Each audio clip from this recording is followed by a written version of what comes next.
Welcome to Level 1, Block 3, Facing Movements and the Hand Salute.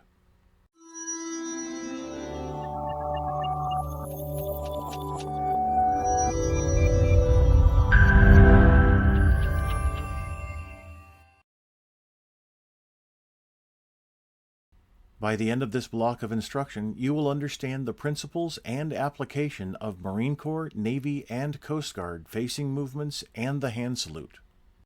We begin with facing movements as we learn regulation drill.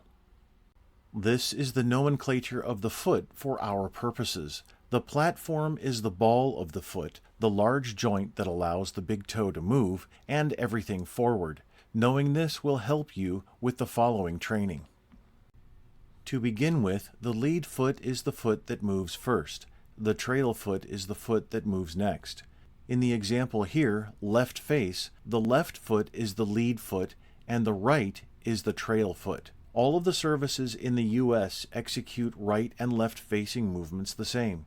Movement is conservative. Do not flare the trailing heel. Keep hands pinned to the sides. Don't let them separate from your trouser seams and subsequently your thighs. Right or left face is a 2-count move. The command is right face or left face. The move is only executed after the command is given. Count 1 of the pivot is on the heel in the direction of movement and the platform of the opposite foot. The second count is putting the heels together by bringing up the trail foot. We do not slam the heels together. Keep the legs straight and the arms pinned at the sides throughout the movement. The about face is where we in the U.S. military differ, and this constantly gets confused. It is a 2-count move for everyone, and the command is about face.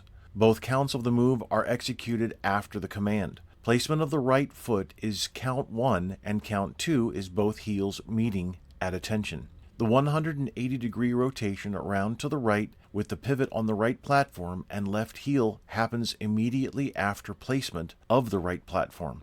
From attention and while keeping the right knee straight, move the right foot in an arc to the right, behind and to the left of the left heel, placing and pivoting on the platform.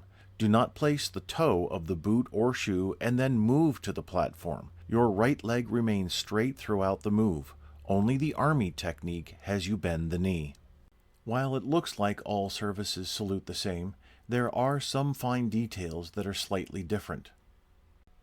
The command is hand salute to salute and ready to finish and return to attention. When unarmed and the commands present arms and order arms are given, render the hand salute as usual. An individual executes the hand salute without command when approaching a color guard with uncased colors at carry or order, an officer or a warrant officer within 6 paces. When reporting or rendering the courtesy, turn the head in the direction of the individual to be addressed. Do not salute indoors or when either party is in civilian clothes. The hand salute is executed in 1 count and brought down in 1 count on each command. Don't stretch the timing out to bring more feeling or emotion to make it ceremonialer. The Marine Corps order does not indicate the technique of travel, but does say to raise the hand sharply. In that case, we can consider where the hand begins and where it stops and draw a straight line in between both points. So, the technique would be straight up and straight down. Neither does the order inform us where the hand opens and closes. Waist level is a good standard reference. When rendering the hand salute, the elbow is in line with the shoulder, centered at the side of the torso. When we are in formation, we do not salute. The commander of the formation salutes for the formation members, or the formation is given eyes right. For cadets in competition, when reporting in or out to the regulation drill judge, it's not necessary to bring the platoon to present. Only the commander salutes and reports. Again, the middle finger touches the corner of the headgear even while wearing eyeglasses, since the frame would most likely not protrude farther. Here you can see that the Marine Corps order has an issue with hand placement technique. For the Marine Corps, Navy, and Coast Guard, when wearing a cover that has a larger bill, the elbow is still in line with the side of the torso, and that requires the hand to move farther out to the side, unlike the Army and Air Force technique.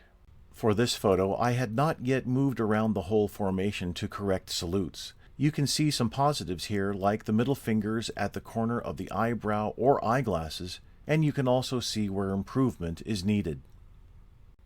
The salute is a sign of peace, respect, and at one time left you vulnerable. The origin of today's salute comes from knights raising their face shield to identify themselves and showing that there was nothing in their dominant hand. Most everyone was right-handed or fought with the sword in the right hand. There was a family in Wales who lived in Penhow Castle. The castle is unique as all the stairways wind up to the right, making defense easier as the left-handed family backed up the stairs. I wonder if left-handed knights raised their left hand. And that brings us to our last slide dealing with the left-handed salute.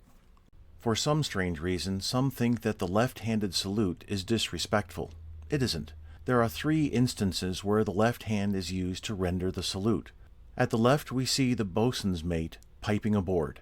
The right hand holds the pipe, and the left renders the salute. On the right is the drum major of the U.S. Army Old Guard Fife and Drum Corps. His salute is rendered with the left hand while he holds the staff, called an espontoon, an historic symbol of office, in his right. Finally, in the middle, we have a photo of former Senator Robert Dole. His right arm was incapacitated by wounds received in World War II, where he served in the U.S. Army.